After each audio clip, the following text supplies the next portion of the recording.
సౌందర్యలహరిని ఆనందలహరిని కలిపి చదివితే సౌందర్యలహరి అని అంటారు.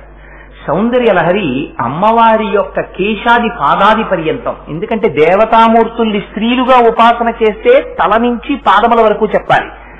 భగవంతుణ్ణి పురుష స్వరూపంగా చెప్తే ఉపాసన కోసమని సగుణంగా ఆరాధన చేసినప్పుడు పాదాది కేశాది పర్యంతం చెప్పాలి, పాదముల నుంచి శిరస్సు వరకు చెప్పాలి.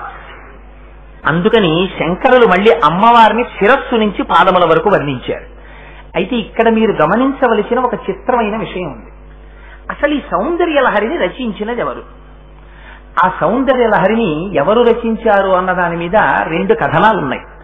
ఒకటి లలితా సహస్రనామ స్తోత్రాన్ని చెప్పినటువంటి వశిన్యాది దేవతలు ఎవరున్నారో వాగ్దేవతలు, వారే సౌందర్యలహరిని కూడా చెప్పారు అని. కాదని రెండవ వాదన వారు అంటారు, అమ్మవారి యొక్క ఆపాదమస్తకం, అమ్మవారి కబరీబంధం దగ్గర మొదలుపెట్టి అమ్మవారి యొక్క పాదముల గోళ్ల వరకు వర్ణించారంటే అది సాక్షాత్తుగా పరమశివుడు రచించారని కొందరంటారు.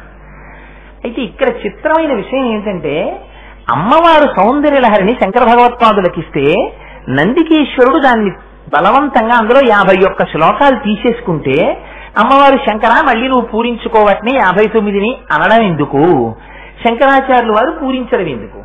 దాన్ని అలా కాకుండా ఓయ్ నందికేశ్వర నేనిచ్చాను ఈ సౌందర్యలహరి శంకరులకు ఇచ్చిసేయి అని అనలేదు.